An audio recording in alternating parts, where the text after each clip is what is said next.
ரிஷப ராசிக்கு உண்டான குரு பகவானுடைய பயிற்சி பலன்களை பத்தி பார்க்கலாம். ரிஷப ராசிக்கு குரு பயிற்சி மட்டும் கிடையாதுங்க. சனி பயிற்சி, ராகு கேதுக்கள் பயிற்சி எல்லாமே ரொம்ப சூப்பரா இருக்கக்கூடிய ஒரு வருடம் அப்படிங்கறத நம்ம எடுத்துக்கலாம். இந்த வருடம் பாருங்க, உங்களுடைய ராசிக்கு 2க்கு வர்றார் குரு பகவான். இப்ப ராசிக்குள்ள இருந்தப்ப நல்ல மனிதர்களுடைய தொடர்பு, நல்ல எண்ணங்கள் இதெல்லாமே நிறைய கொடுத்திருப்பாரு. என்னென்ன செய்யணும், அடுத்தது எங்க என்ன பண்ணுனா, என்ன மாதிரி ஒரு ப்ராசஸ் பண்ணுனா உங்களுக்கு வளர்ச்சிகள் கிடைக்கும் அப்படிங்கறது எல்லாமே உங்க ராசிக்குள்ள குரு இருந்தப்ப பண்ணி கொடுத்திருப்பார். இப்போ அவர் அடுத்த இடமாக இருக்கக்கூடிய தனஸ்தானத்துக்கு வரப்போகிறார்.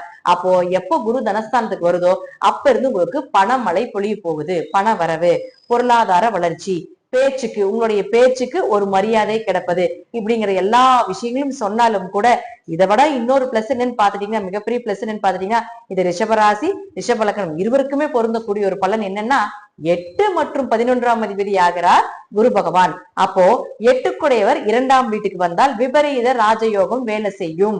அப்ப 8ன்னா யார்? உங்களுக்கு திடீர் பணவரவு, திடீர் அதிர்ஷ்டங்கள், சிறிய உழைப்பில் மூலமாக பெரிய பண வரவை ஏற்படுத்தி கொடுக்கக்கூடியது, பினாமி பணம் வர்றது, பிளாக் மணி சம்பந்தப்பட்டது எல்லாமே, உயில் சொத்து சம்பந்தப்பட்டது எல்லாமே 8ஆம் இடம் தான். மறைமுக பணம் அப்படிங்கிறது, மறைமுக சொத்து, மறைமுகமான புதையல் யோகங்கள் எல்லாமே 8ஆம் இடம் தான். அப்ப அந்த 8ஆம் இடத்து அதிபதி 2ஆம் வீட்டுக்கு வரார். அப்போ ரிஷபராசிக்கு 8 மட்டும் கிடையாது, லாபஸ்தான அதிபதி 11ஆம் அதிபதியுமான குரு பகவான் 2ஆம் வீட்டுக்கு வரும்பொழுது அதீத பண வரவை ஏற்படுத்தி கொடுப்பாரு. பாருங்க, பணம் வர்றதுக்குன்ட்டு ஒரு கட்டங்கள் இருக்கு. அது 8, 5, 2, 11 இதெல்லாமே தொடர்பு உண்டு. அப்ப இதுல 3 தொடர்புகள் உண்டு இல்லைங்களா? 8, 11, 2 தொடர்பு வந்தாலே பெரிய பண வரவு அப்படிங்கிறது கிடைத்தே தீரும் அப்படிங்கிறதுல மாற்றம் இல்லை.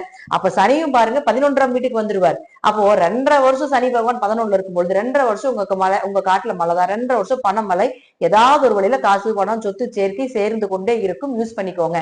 இப்ப வரக்கூடிய இந்த விஷயம் அடுத்த 30 வருஷம் கழிச்சுதான் வரும் அப்படிங்கறதை நம்ம எடுத்துக்கலாம். அப்ப கூட இந்த மாதிரி குருவும் அதே போல ராகு கேதுகள் சேரும் அப்படிங்கறத நம்ம சொல்ல முடியாது. இந்த வருடம் வர்றதை பயன்படுத்தி கொள்ளுங்கள் ரிஷப ராசி அன்பர்களே, ரிஷப லக்னக்கார அன்பர்களே. இது உங்களுடைய பரம்பரைக்கே சொத்து சேர்க்கக்கூடிய ஒரு அமைப்பை பெரும் பணமாக வந்து சேரும் அப்படிங்கறதா உண்மை. அதற்குண்டான ப்ராசஸ் எல்லாமே நடந்துகிட்டு இருக்குது அப்படிங்கறதா உண்மை. அதே போல பாருங்க, அடுத்தது இந்த குரு அப்படின்னு சொல்லக்கூடியவர் பொதுவாக இத்தனை விஷயங்களை உங்களுக்கு கொடுத்தாலும் கூட இப்போ உங்க ஜாதகத்தை எடுத்துக்கோங்க. உங்க ஜாதகத்துல இந்த ஸ்கிரீன்ல தெரியற மாதிரி ஸ்டார் போட்டிருக்கக்கூடிய கட்டங்கள்ல என்னென்ன கிரகங்கள் இருக்குதுன்னு பாருங்க. அப்படி அந்த கிரகங்கள் இருந்து விட்டால் நிச்சயமாக நான் சொல்வது நடந்தே தீரும். அப்ப முதல்ல வரக்கூடியது யாருன்னா சுக்கிரன்.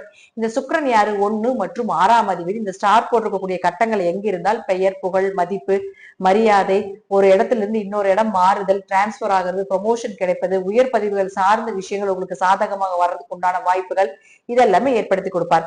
அடுத்து பாருங்க, கடன் விலகுவது, நோய் விலகுவது. அதே போல பாருங்க, 6ஆம் இடம் அப்படிங்கிறது வம்பு வழக்குகளை சொல்றதுனால அதெல்லாமே விலகுவதற்கு உண்டான வாய்ப்புகள், நல்ல வேலை வாய்ப்புகள், கவர்மெண்ட் எக்ஸாம் எழுதுறது, அதுல நல்ல மார்க் ஸ்கோர் பண்றது, அரசு வேலைகள் இதெல்லாமே ஏற்படுத்தி கொடுத்து விடுவார். அடுத்தது புதன். இந்த புதன் யாரு? 2 மற்றும் 5ஆம் அதிபதி. இங்க இருந்து விட்டால் நிச்சயமாக உங்களுக்கு பண வரவு, பொருளாதார வளர்ச்சி, குல தெய்வத்தினுடைய அனுகிரகம் கிடைப்பது, குடும்ப ஒற்றுமையாக இருக்கிறதுக்கு உண்டான வாய்ப்புகள் இதெல்லாமே ஏற்படுத்தி கொடுத்து விடுவார். தெய்வ கடாட்சமாக இருப்பதற்கு உண்டான வாய்ப்புகள், லட்சுமி கடாட்சம், பண வரவு இதெல்லாமே நிச்சயமாக உண்டு. அதே போல 5ஆம் இடம் அப்படிங்கிறது பாத்தீங்கன்னா அதிர்ஷ்டம் சொல்றோம். அப்ப அதிர்ஷ்டம் பெறுவதற்கு உண்டான வாய்ப்புகள் இதெல்லாமே நிச்சயமாக உண்டு அப்படிங்கிறதுல மாற்றமே கிடையாது.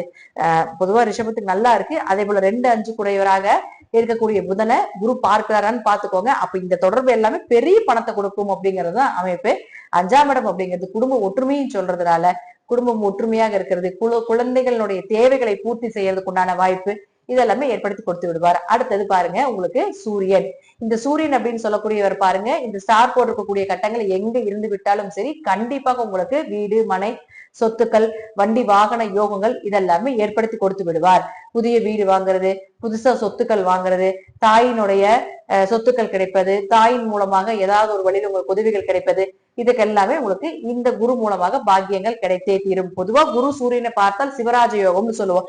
இது ஜாதகத்துல இருந்தாலும் உங்களுக்கு கோவில் கட்டுறது, சிவன் கோயில் கட்டுறதுக்கு உண்டான வாய்ப்புகள், கோவில் கட்டுமான பணிக்கு உதவுவது, அல்லது கடைசிக்கு சிவன் கோயில் போய் அன்னதானம் பண்றதுக்கு உண்டான ஒரு கைங்கரியம் செய்யறதுக்கு உண்டான வாய்ப்பு கூட நிச்சயமாக ஏற்படுத்தி கொடுப்பார். அடுத்தது செவ்வாய். இந்த செவ்வாய் அப்படிங்கிறவர் உங்களுக்கு 7 மற்றும் 12ஆம் அதிபதியானவர். இந்த ஸ்டார் போட்டிருக்கக்கூடிய கட்டத்தில் இருந்து விட்டால் பொதுவான குரு செவ்வாயை பார்த்தால் குரு மங்கள யோகம்னு சொல்லுவோம். இது எப்படி வேலை செய்யும் அப்படின்னு பாத்தீங்கன்னா, வண்டி வாகனங்கள் வாங்குறது, அதே போல இடம் வாங்குறது, சொத்துக்கள் வாங்குறது தான் செவ்வாய். செவ்வாய் தான் வந்து அசட் வாங்குறது எல்லாமே. அப்போ அவரே உங்களுக்கு 7-12ஆம் அதிபதி ஆகிறதால திருமணம் கைகூடி வரும். எதிர்பார்த்த வரன் எதிர்பார்த்த இடத்துல எதிர்பார்த்த நேரத்துல நடப்பதற்குண்டான வாய்ப்புகள். ரொம்ப வருஷமா இந்த ரிஷபத்துக்கெல்லாம் இந்த அஷ்டமச்சனி கண்டச்சனில எல்லாம் ரொம்ப பிரச்சனைகள் வந்திருக்கும். அப்போ திருமணம் எல்லாம் தள்ளி போய் ரொம்ப வருஷமா கல்யாணமே இல்லாம இருக்கீங்க அப்படின்னு இருந்தாலும் கூட திருமணம் நடப்பதற்குண்டான வாய்ப்புகள், வியாபாரம் செழிப்பாக இருக்கிறது, பார்ட்னருக்குள்ள இருந்து வந்த கருத்து வேறுபாடுகள் விலகி தொழில் நல்லா இருக்கிறதுக்கு உண்டான அமைப்பு இதெல்லாமே ஏற்படுத்தி கொடுப்பார்.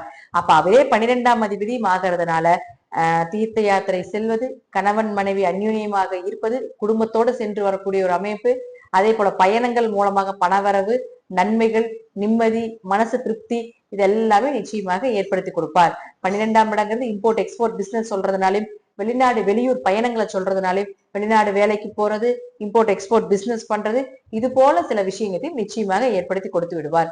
அடுத்தது உங்களுக்கு சனி பகவான். இந்த சனி பகவான் யாரு? உங்களுடைய ராசிக்கு 9 மற்றும் 10ஆம் அதிபதி. இந்த சனியை குரு பார்த்தால் பிரம்மகத்தி தோஷம்னு சொல்லுவோம். அப்ப யாராவது ஒரு ஜாதகத்துல பிரம்மகத்தி தோஷம் இருக்கு அப்படின்னா இந்த காலகட்டங்களை நீங்க செய்யக்கூடிய இந்த வழிபாடுகள் பல மடங்கான வெற்றிகளை கொடுத்தே தீரும். உங்களுடைய தோஷத்தை நிவர்த்தி செய்தே கொடுக்கும் அப்படிங்கிற அமைப்பு உண்டு.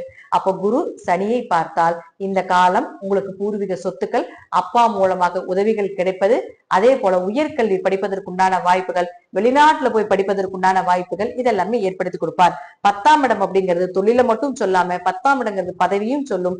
10ஆம் இடங்கிறது உங்களுடைய கர்மாவையும் சொல்லும். ஒருத்தருடைய கர்மா என்னங்கிறது அவருடைய 10ஆம் இடத்தை பார்த்தா நம்ம தெரிஞ்சுக்கலாம்.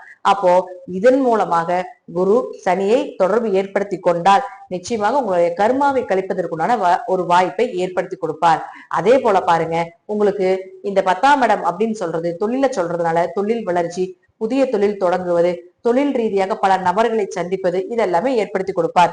பதவிங்கிறதுனால ஒரு பதவி அப்படிங்கிறது நிச்சயமா கிடைக்கும் அப்படிங்கிறதுல மாற்றமே இல்லை. ஏதாவது ஒரு பதவிகள் கிடைப்பதற்குண்டான வாய்ப்புகள் இதெல்லாமே இந்த குரு சனியை பார்க்கக்கூடிய காலகட்டங்களை நிச்சயமாக நடந்தே தீரும் அப்படிங்கிற அமைப்பு உண்டு. அதே போல பாருங்க, இது ஜாதகத்துல தசாபுத்தின்னு ஒண்ணு இருக்கு. அந்த தசாபுத்தி படி நீங்க நல்லா இருந்து விட்டால், பொதுவாகவே தசாபுத்தி ஓரளவு இருந்தாலும் கூட இப்ப சனி ராகு கேது எல்லாமே ரொம்ப நல்லா இருக்கிறதுனால நிச்சயமா உங்களுக்கு ஒரு தசாபுத்தியே நல்லா இல்லைனாலும் கூட 60% நல்ல காலம் அப்படிங்கிறது ரிஷபத்துக்கு. தசாபுத்தியும் நல்லா இருந்து விட்டால் 200% மேல நான் சொல்லக்கூடிய கருத்துக்கள் நிச்சயமாக நடந்தே தீரும் அப்படிங்கிறதுலயும் மாற்றமே கிடையாது. நன்றி. மீண்டும் ஒரு நல்ல பதிவுல சந்திக்கலாம். திருச்சிற்றம்பலம், தில்லையம்பலம், ஸ்ரீ நரசிம்மர் திருவிழி சரணம்.